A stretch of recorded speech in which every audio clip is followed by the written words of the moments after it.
Welcome to the Real Estate Way to Wealth and Freedom podcast with Jacob Ayers, providing actionable content to help you along your journey to financial freedom through real estate investing. As the premier asset class, real estate has helped ordinary people just like you amass fortunes. The benefits of passive income from real estate investing will allow you to live a life you want. And now your host, entrepreneur, real estate investor, and apartment deal syndicator, Jacob Ayers.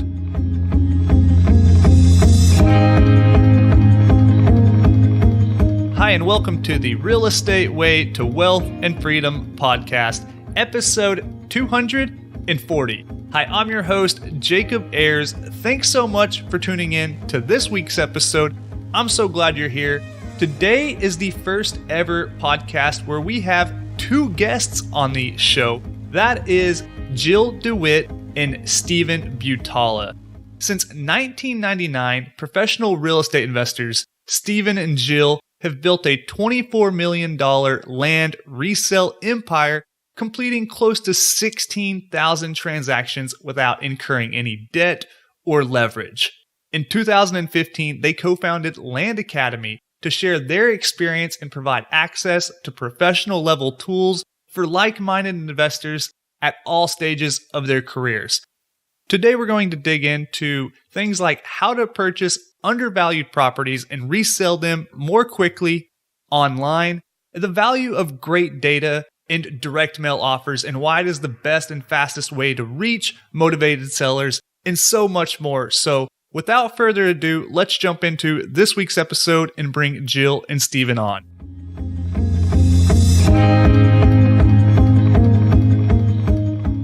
All right, today I welcome on the show for the first time ever a pair of podcast guests, Jack Butala, Jill DeWit. Hey guys, thanks so much for jumping on the podcast with us.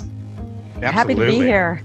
It's so different to have two people on the other end of the mic, but can you take a little bit of time and just tell us a little bit about yourselves, your guys' background, how you got started in the world of real estate investing, and just walk us through your journey a little bit. Go ahead, Jill. Me? All right. I was going to let you dive in. Well, he created this years ago about a way of reaching sellers. Well, actually, let me back up. Can you tell your backstory about how you got started even before real estate? Because that's where I was going to jump in. Yeah, in the very, very early 90s, I was a commercial real estate, like full commercial real estate broker in Detroit in like the second worst recession this country's ever experienced. So That's perfect. Full commission, and nobody had a computer on their desk. This is really before email and the internet and the whole thing. So I learned really quickly that the old way of doing things just wasn't working at all.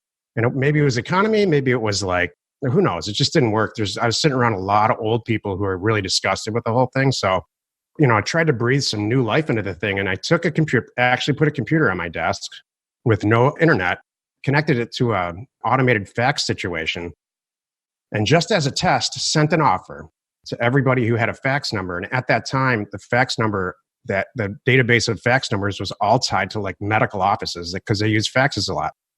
So I sent one to medical office building owners, long-term care facility owners like nursing homes, and it worked like a dream. So since then I've been applying technology, like the newest type of technology, to improve the way a real estate transaction gets done.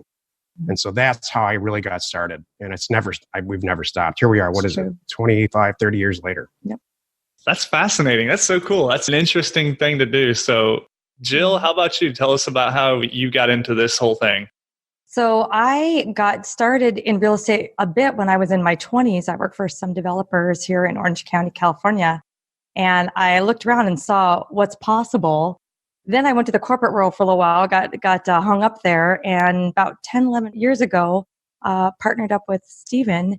And I had been in the sales arena for many, many years. That's what I was doing. So when I came along, I knew just a little bit, and I'm a quick learner, I like to think. So I jumped in, I brought my sales background and a lot of energy, and here we are. Jill and I take a very different approach. I think we still share the same long-term goals, a very different approach to doing a real estate deal.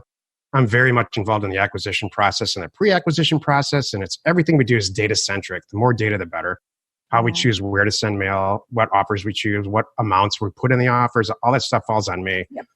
And then at the point where they start to respond, the sellers choose themselves and come back to us and say, yeah, we actually do want to sell. She takes over. That's it. And that's why we're so good together. I always say, just make my phone ring, whether it's on the buy side or the sell side.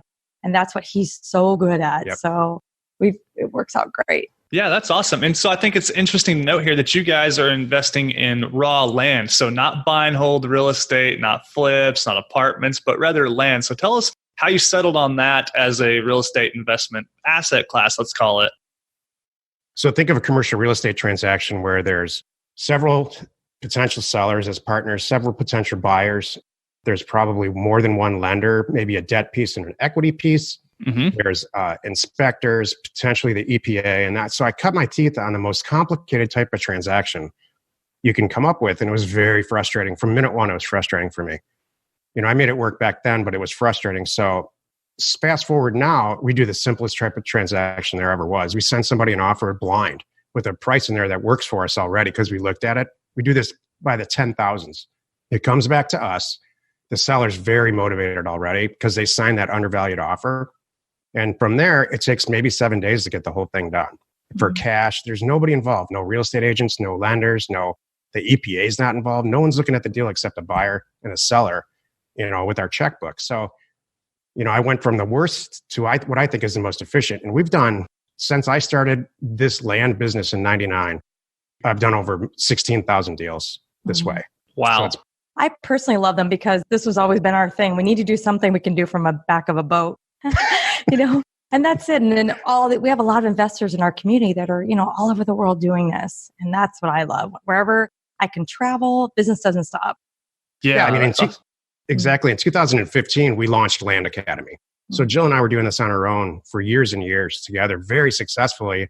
And we kept getting this question from our people who were buying our land, like, how do you guys get this so cheap that you can resell it and stay in business? And so we finally answered that with a program.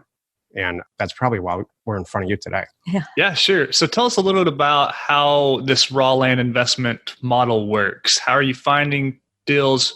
Who are you buying parcels of land from? Who are you selling them to? Just talk us through the high level details of that. Well, we just basically teach our whole business model. That's what Land Academy is. And when we sat down to do this, it was, and like Stephen just said, it was a result of so many of our wholesale buyers going, all right, I need to know what you guys are doing. And it really is, all what goes into everything he does, from the research on picking a county, what triggers he looks for, how he gets the data, where we get the data, how he scrubs the data. And the biggest thing is pricing these offers and getting them in the mail. So when we did Land Academy, we kind of just set out to share our business model. And I was like 6, 8, I don't remember how many months we put into it. It was a long time. And every time we sat down, we're like, all right, do we include this? We're like, yeah, people are going to need to know this if they want to have a business like ours.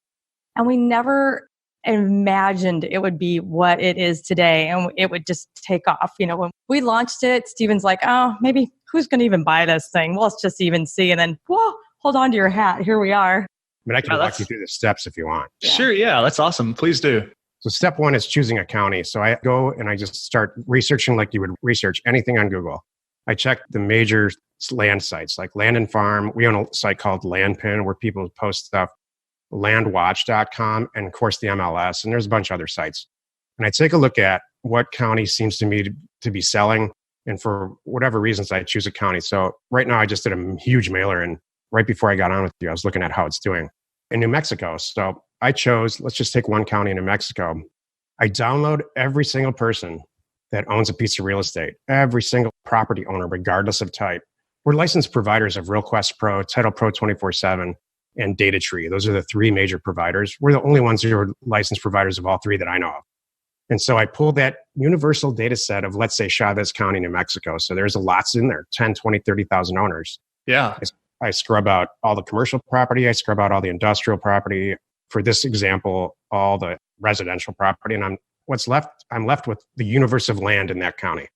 Then I just choose how big or small I want them. In this case, I chose between 5 and 40 acres.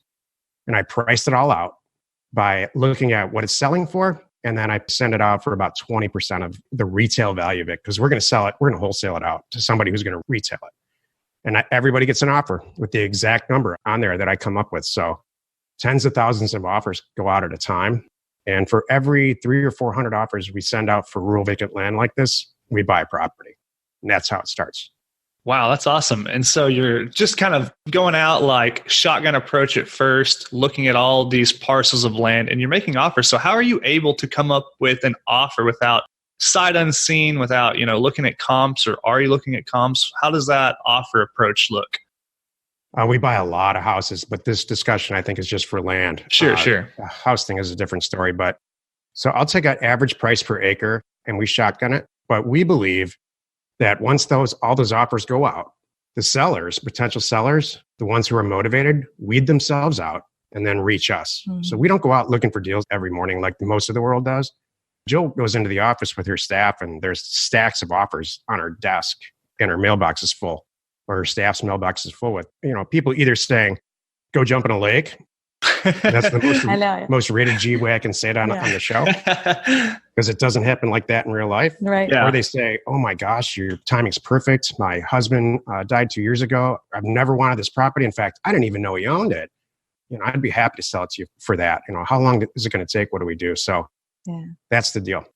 Yeah. Awesome. So you're going out, you're mass mailing to a specific county. Now, when you're looking at a county, what kind of things are you looking for in this county? Like, are you looking for in-migration versus out-migration? Any kind of like job growth? Do those kind of metrics matter when you're buying land as so much as they would matter like when you're buying commercial real estate, for example?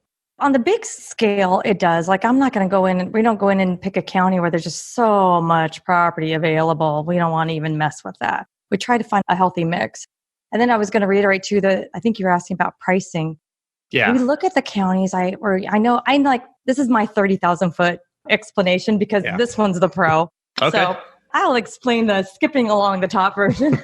So it's like basically looking at, maybe you go on Land Watch and Land and Farm and all these areas, just kind of get an idea. Think about an area that maybe I tell people appeals to you. Maybe, it's a couple hours from maybe outside of Dallas area, maybe Oklahoma, places where people might want to go and have some land to fish or camp or something like that. This is something that someone might do. We might help them to get started. Mm-hmm. So you pick a county in Oklahoma and you go look up that county and you get a feel for make sure there's not a lot of property available. And there's some other triggers that we go into that we share that would be good ideas. Then you're going to go and look at the prices in the property. So you're going to hit the 5 and 10 acres that they're all selling for, let's just say $10,000, between $10,000 and $20,000 kind of thing. So what you want to do is, all right, so if I want to sell and I want to sell it wholesale and sell it fast, everybody else, the bottom one is $10,000. I want mine to be priced at $8,000 because I want it to come in, and be below everybody else. So that means when I make my offer, I'm going to offer $4,000 because my goal is to double my money and get out. That's right. And people don't realize that I can send out offers. We do all day long. Gosh, for $4,000 for these great properties that if they want to retail them, they can get 20, but they don't want to do that. Very happy to get my offer and know that I'm going to have a check to them on Tuesday. And that's how it goes. What I really like what you guys are doing there is you're not necessarily going out and really trying to sort and find motivated sellers, but you're letting people kind of self-qualify themselves by saying, hey, I see your offer. It works for me. Obviously works for you guys. And that kind of takes a lot of the stress and headache and haggling out of the equation, it really sounds. Yep. If there's ever any acquisition problem, all you have to do is send more mail. And we have the data and the mail down so cheap that it makes sense. Yeah, sure. So walk through maybe some of the systems process that help you guys and enable you guys to do such high volumes of mail and research and all of those things. Because I know you land guys really have your systems and processes down. So talk about that side of the business. Well, if you've ever sent out a mailer ever. I have. Okay. And if you send out 25,000 pieces of mail, what's going to happen? So we've all done that and probably won't do it ever again because it regenerates too much response. It jams up the phone lines. It jams up the email and all of it. So we have a system where we send out, 2,000 to 3,000 a week now for rural vacant land. We have people answering the phone where they can handle the overages or the underages, no problem. We have a CRM and Airtable and SQL put together that really works well, where each of the people on our staff, and we have a large group in the Philippines that helps us, can log in and do their small little piece so we can move the property through. The SQL part of this, which I started in 2004, SQL CRM / database, relational database, it was a game changer. Doing it in spreadsheets is very, very difficult at this level. Mm-hmm. Yeah, sure. Yeah, that makes sense. I've done a small direct mail campaign. There's enough headaches that come with just sending out a small amount of mail, right? Like searching out who you're going to send the mail to, dealing with the inbound leads, dealing with the returned mail, all those kinds of things. So I can only imagine what it's like to send out thousands of pieces or 20,000 pieces like you alluded to. So yeah, it's really interesting to hear some of those systems and processes. So kind of talked about the acquisition side of things. Now you get this property, under contract, you purchase it for, let's say, that kind of target 20% of market retail. Then what do you do with it? What are you turning around and who are you selling it to? How are you selling it? Walk through that side of thing. Everywhere. Okay. You have to, and it's true. This is Steven saying, if a property doesn't sell, it's only one of two reasons. A, you paid too much, you priced it too high, or B, you're not reaching the right people. That's it. We help everybody too. You can't say, oh, this is perfect for Craigslist and just put on Craigslist and let it sit there. You have to create a system and post it everywhere. And now we use everything you can think of. Not only do we use, all social media, and I mean down to Instagram. Deep you could sell media. property there, offer up. I mean, there's so many places. Don't forget eBay. That's not gone away. Your own website, every MLS. land selling site. Exactly. And then for a lot of properties, when they're, especially in a certain price range, maybe north of 10,000, if even lower than that, it's perfect for the MLS. Put them out there. Nowadays with flat rate, you can get stuff on the MLS for as low as $99 with these flat rate listing services through brokers. And there's no commission that you pay them. You just pay them a fee and they put it up there for you. So, and that's it. And then my job is really just, even the questions that we get nowadays, you just have a really good posting. It's out there everywhere. It's very descriptive. You're driving them back to your website where they have a credit card button where they can click and check out. And that's what they do. Yeah, that's awesome. What I really like about this investing in raw land model is you can kind of create these systems and processes and scale the business, right? Rather than, let's compare it to, let's say, buying, holding small multifamily where you've got constant ongoing maintenance with tenants and termites and the toilets and just the whole thing that comes with property management, right? Whether you're self-managing or hiring a property manager, you're either managing the property or managing the property manager, one or the other, right? And there's the headaches that come along with that. I know that because that's what I do. And so it's really cool to see. It's really cool to see the systems and processes that raw land will enable you to kind of build and scale and grow that side of things. Exactly. I love it. Sometimes we joke because what can go wrong? If there was like a small fire, great. Now it cleared all the brush, Yeah. The landlord way is very difficult to build equity. In real estate, the best way for me to buy, you could create equity in two ways in real estate. Buy an asset that's less than what it's actually worth that day. So you buy a $100,000 asset for $80,000, you created $20,000 of equity for yourself. Or you can buy an asset for $100,000, which is what everybody does, and then improve it.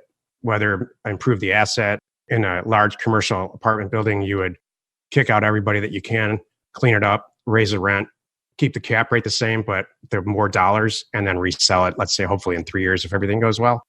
So, I've learned a long time ago. Think of it this way. If you spend $4,000 on an asset and immediately sell it for $8,000, and then you take that 8 and make it 16 and 32, and this is what we teach in our stuff.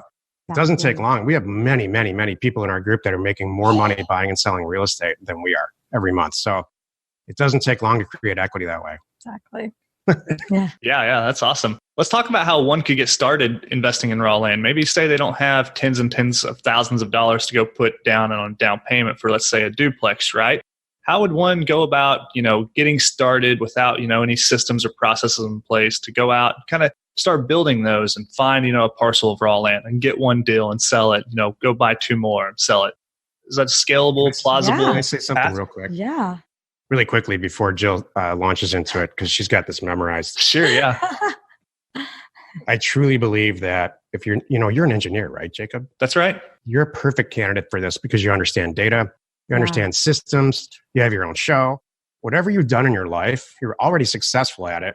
You just want to add to it somehow and eventually probably be the full-time deal. So you're a perfect candidate for this. If you don't understand data and don't really like math ever in your life and spreadsheets freak you out, this is never going to work. Right. Just saving you a bunch of time and energy. Yeah, sure. All right, sign me up then. Exactly. Well, no, it's funny. It's funny that you guys say that. And Jacob, that's our people, our core group. Packed full of engineers. They're doctors, engineers, accountants. It's everybody that's real Aerospace. data, and they all want the data to do the hard work for them, which is smart. And you're right. We use mail merges. If you can't figure out what a mail merge is, this isn't going to work. Yeah. Look at that kind of a thing.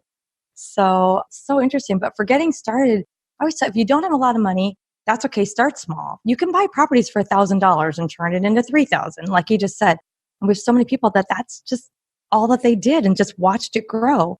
Also, we now do our own deal funding for land and houses because we've always told everybody, do not let a good deal go to waste. You should never let a good deal go to waste. We finance a lot of people's deals. Yeah, because sometimes they'll send out financing. Mail, right? And then they're out of their acquisition funds and they're staring at 5 more deals.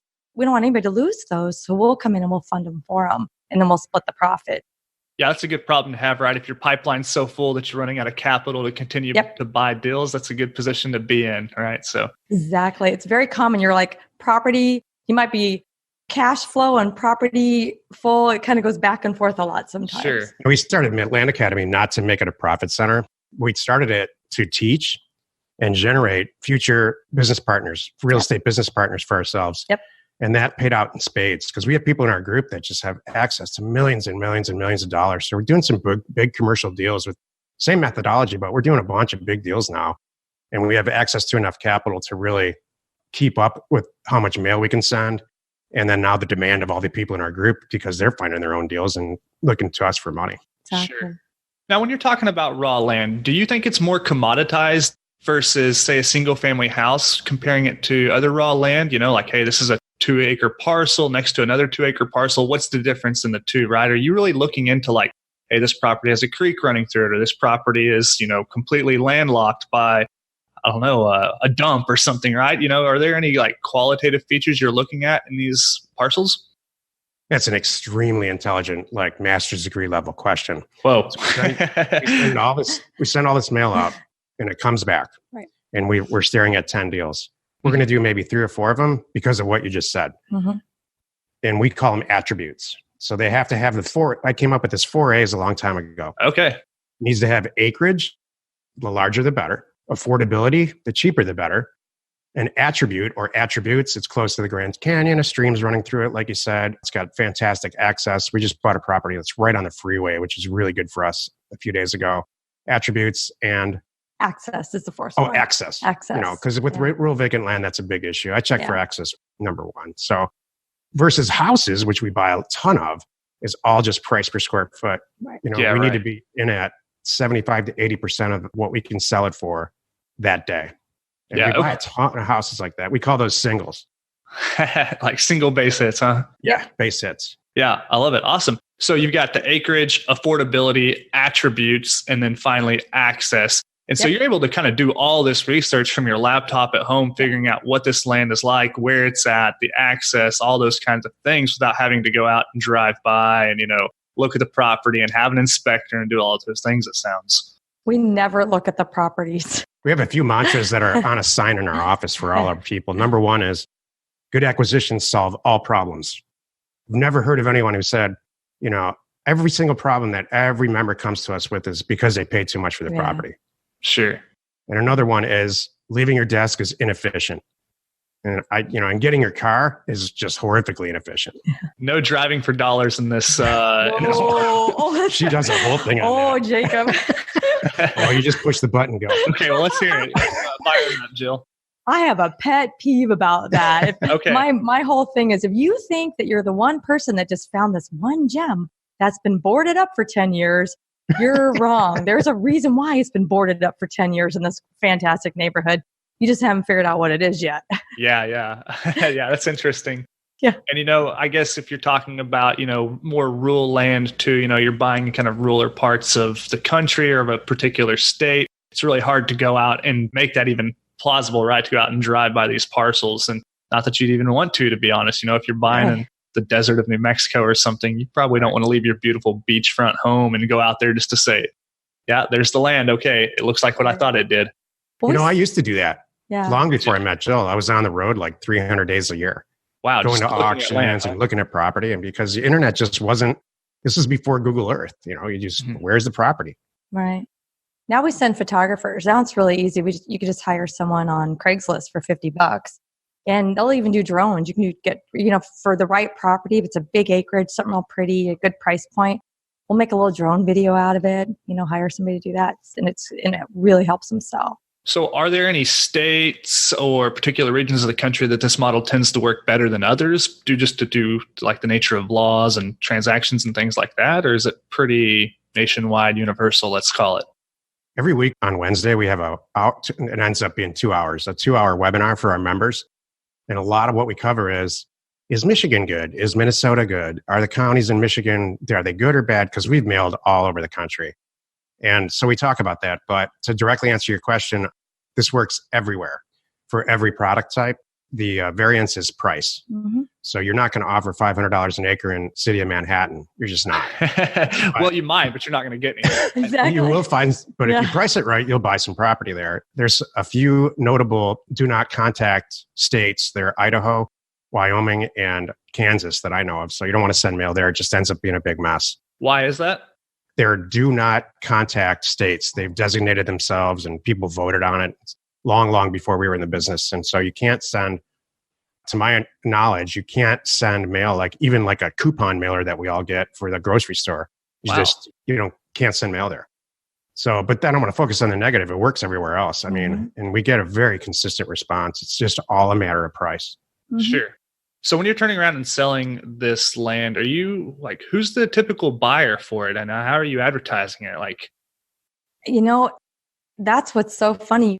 I learned a long time ago, just because it's not something that appeals to me, doesn't mean it's going to not appeal to somebody else.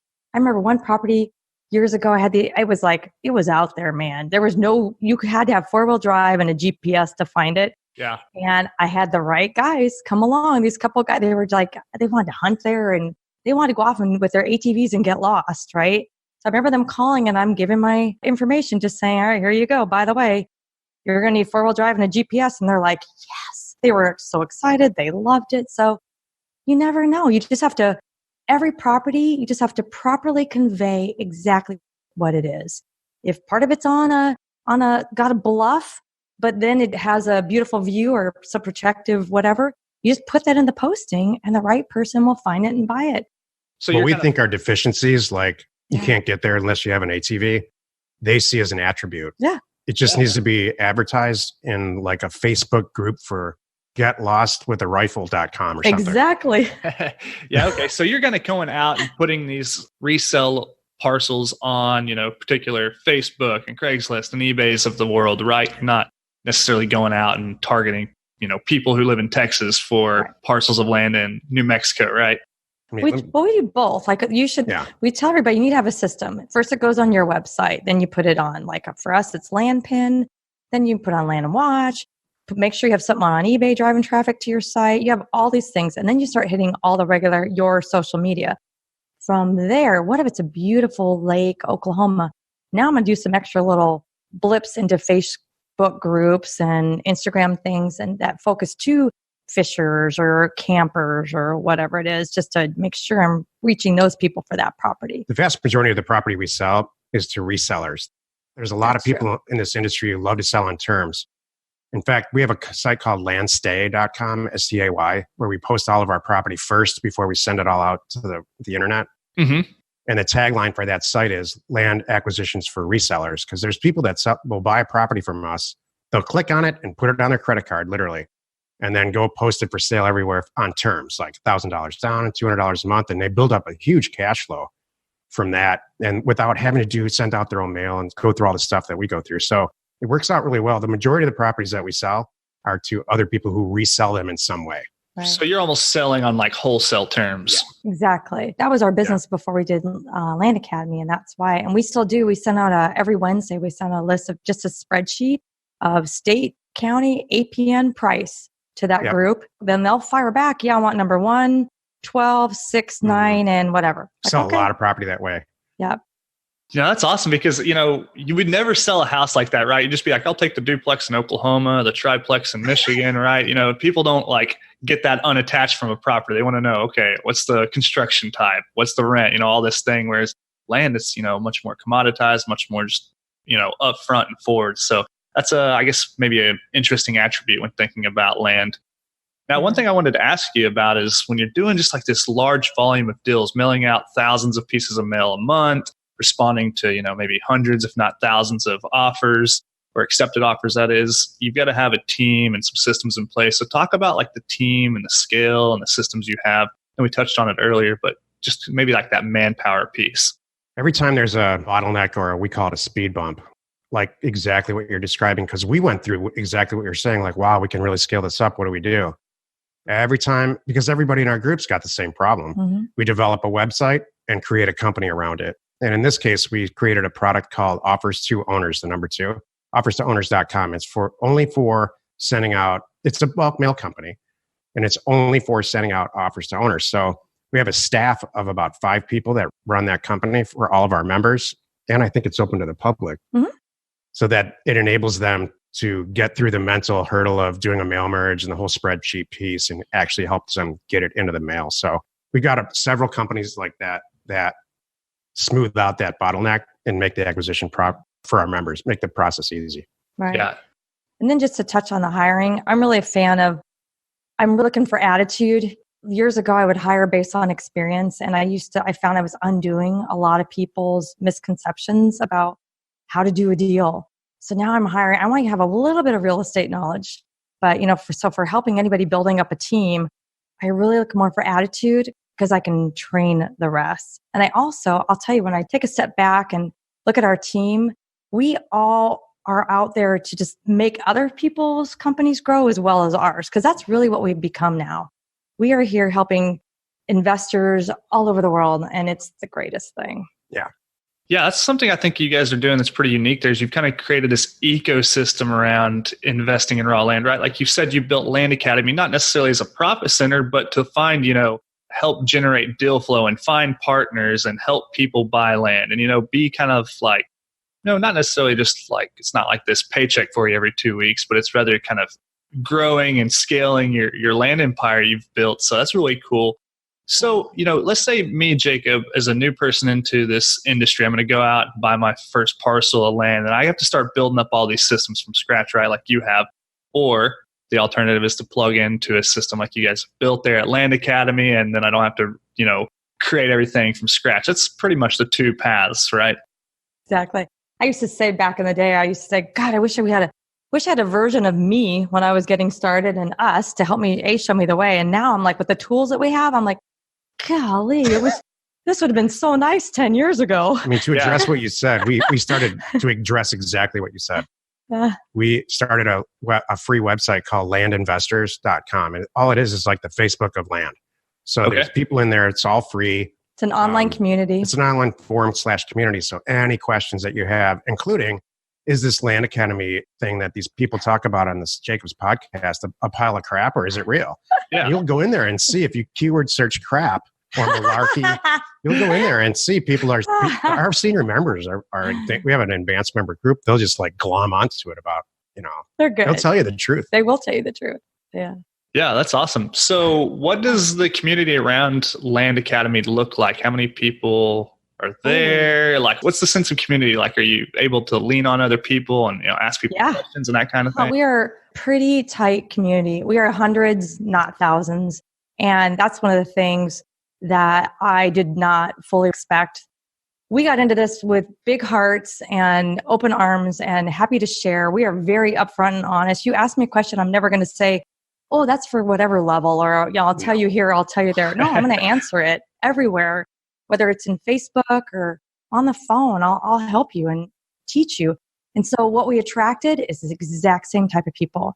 And it's so great because I'm watching our senior people have been with us for a while, members help the next guy, help the next guy. And then what happens is now they're forming partnerships and they're doing deals and they're funding some of the new guys' deals. I'm like, this is the greatest thing on the planet because all that's happening is we're all doing bigger and better deals and getting wealthier together. We just produced a movie with one of our members because, we've been doing a lot of real estate deals with this guy for a couple of years, and he came to us and said, you want to produce this movie? Because that's what he does in his real life.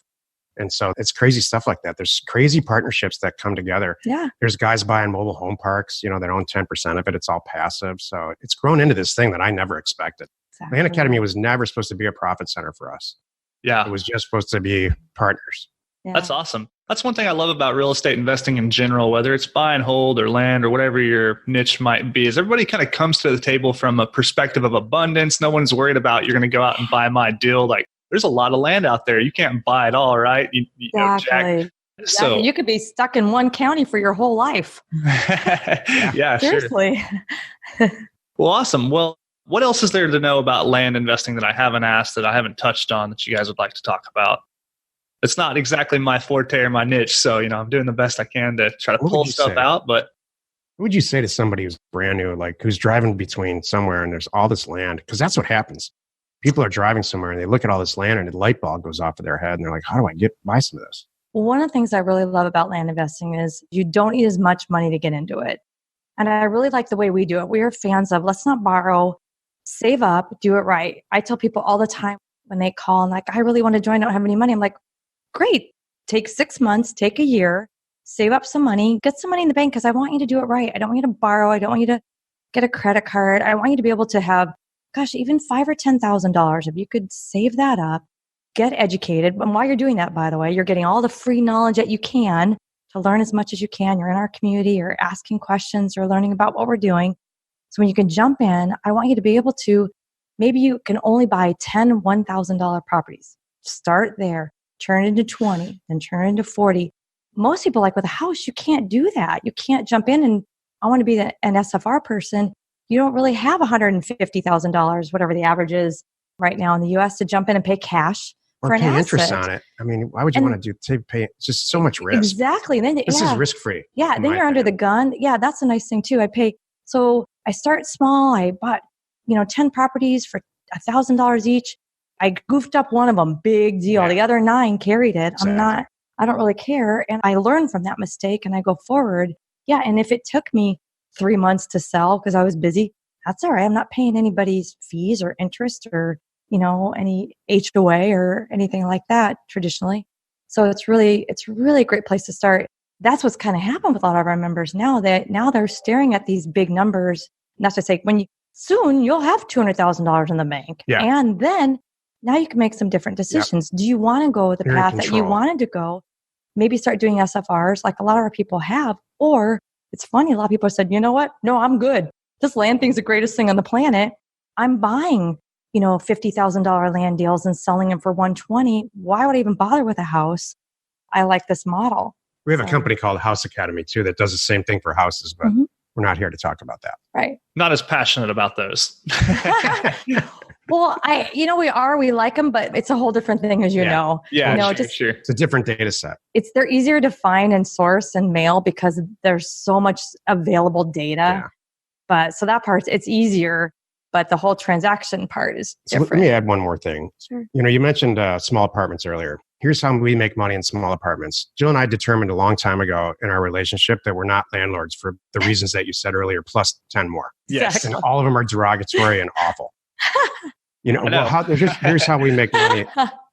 We have one of our members in this group, he's a city planner for LA County. Mm-hmm. And he came to us and said, I got all these guys submitting permits to do small apartments. And I noticed and learned that there's a lot of single family homes that are on major thoroughfares that have been rezoned for small apartments for the future. Right. And he's like, what if we send a mailer out to all these people and buy their houses, tear the houses down and sell this multifamily land to these guys and build it? So that's what we're doing. And we never get involved with the deal. We do the whole mailer and we monetize and use our experience to send these mailers out to locate these deals. These guys buy these deals for $800,000 or $900,000 and pay us 10%. And we're never involved in the deal. Mm-hmm. We never represent them. So that's how we make money in small apartments. And it works for every product type. We're doing it with mobile homes too, mobile home parks. Right. Yeah, that's really unique. That's awesome. So you're just kind of taking your experience and your kind of skill set and applying it to a different, let's call it niche of real estate investing and helping people kind of benefit on that side while doing what you're good at on this side. So it's really cool. Exactly.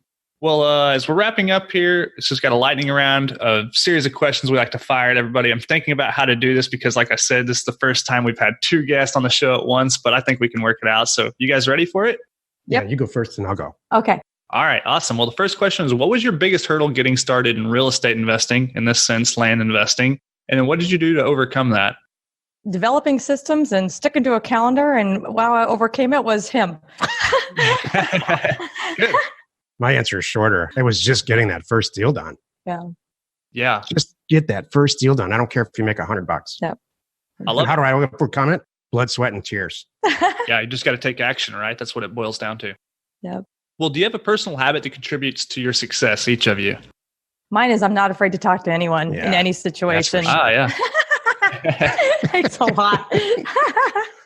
You know, right now, what's making me really efficient and effective is about 2 years ago, I started scheduling every single thing that comes into my world about that I have to do, scheduling it in Outlook/Microsoft 365. Like my inbox there's nothing in it, literally not one thing. All the stuff I have to do is scheduled out throughout the day. So I wake up in the morning and I look at the schedule and I don't stress about it as long as I get that stuff done. Yep. Yeah, I like that. That's awesome. Well, do you each have an online resource that you find valuable outside of landacademy.com, of course? Oh, shoot. I can't. Only thing I can say, my only one valuable inside. Day that you find useful in your business, or I guess right now it's Airtable. Then I'll say that. Airtable's killer. Could you explain what that is? It's a database that helps us. We manage everything from marketing projects to onboarding and offboarding employees to pushing deals through the system. It's a CRM, but it's a little bit more than on that. steroids. Kind of like a project management CRM type. We also use a product called, what's that product? What's the Chandler-based company that's done really well for us? Oh, Infusionsoft. Infusionsoft. If you have a subscription-based companies like we do, that's a fantastic tool. Exactly. Awesome. Okay. Well, a bit switching gears here, but what book would you recommend to the listeners and why? One of mine is I just was finishing reading The Mary Kay Way, and the stuff that she teaches about building a company and motivating employees is never changing. I love it. I've never picked up a real estate investment book and read through the first chapter. So my book is Showing Up for Life by Bill Gates Sr. because, Bill Gates' his father. Because he really lays down the foundations for what I think from a personality standpoint and how to get stuff done and why. That's good. That's awesome. So that's The Mary Kay Way and Showing Up for Life by Bill Gates Sr. So we'll link both those books in the show notes. Those are both new ones to me. So I'll probably give them a check out. So awesome. Yeah. Last question in the lightning round before we wrap up. If you were to go back and give advice to your 20-year-old self to get started in raw land investing, what would you tell yourself? Mine would be, don't get stuck in a job and get comfortable. Seriously, because you wake up and 20 years have gone by. Yeah. I wish, do it for a little while, have a day job if you're going to do this while you're building this up, and then switch gears, force yourself to get out and grow. And then while you're doing that too, you got to skimp and save and say no to a lot of stuff, but it will pay off. Awesome. I have three simple parts. Shoot as high as you can imagine. So if you're thinking in hundreds of thousands or $10,000 is a lot of money, forget all that. You should be thinking in billions as early as you possibly can, as young as you can. Number two, if you're young, you got to reduce your personal expenses close to zero as possible and hold it there because there's so many distractions in your 20s. And then number three, do not get into a full-time relationship until you have hit the first or second stage of your financial goals because that'll put the skids on everything. Are you there yet? And whatever you do not have any children in your 20s. Yeah. Okay. Those are strong, sound pieces of advice. I like it all. Well, he did all that too, by the way. He's speaking from experience. You did the opposite or you did those? No, he did right. He did it the right way. Okay. I made multiple mistakes like that, not just single ones. But I mean, you did very well. Awesome. Well, hey, it's been a lot of fun catching up with you guys, kind of talking about the systems and the processes and just how this whole raw land investing thing works. Really interesting to see what you guys have done, all the deals you've done. I mean, 16,000 transactions and counting. You haven't quit. You're still doing transactions every month, it sounds. So really exciting stuff. As we're wrapping up here, any parting piece of advice or maybe something I should have asked you that I didn't that you'd like to leave with the audience members? Go ahead. I would say, number one, get educated anywhere and take responsibility, take ownership for it. You're going to have to put a lot of time and energy into this. Not everybody learns at the same pace, the same level, but just do it. And then I was going to say, if anybody's interested and they want to learn from us, I was going to give them $1,000 off. Yeah. So put in the code REWAY. I was going to use your thing. I saw that you had a little tip. Like if we want to promote something, I'm like, yeah, I'm going to do that. That'd be cool with Jacob. So This is the RE Way kind of show. I've shortened it. So if you put RE Way. It's a long name. Exactly. So I put RE Way anywhere in Land Academy or House Academy, you'll get $1,000 off. Awesome. Well, really appreciate that. Thank you very much. Cool. We already know a fortune's going to be made in real estate. We already know everybody listening to this knows. If you take it seriously, put yourself in a schedule and make a commitment and make yourself accountable, you're going to be right up there with the rest of us really quickly. I love it. Stephen, Jill, hey, thank you guys so much for coming on the show. Thanks for providing all that great information, all that knowledge, those resources, that promo code REWAY. If people want to go and learn more about what you guys are doing, where's the best place for them to find you, connect with you, check all your stuff out? Landacademy.com. Yep. Awesome. Simple as that. Yep. All right. That's landacademy.com. Once you're there, promo code REWAY for $1,000 off. Thank you guys so much for that. It means so much.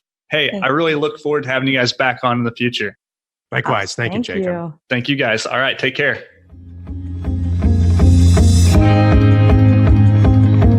All right. That wraps up this week's episode with our guests, Jill and Stephen. Hey, I hope you got so much value from today's episode.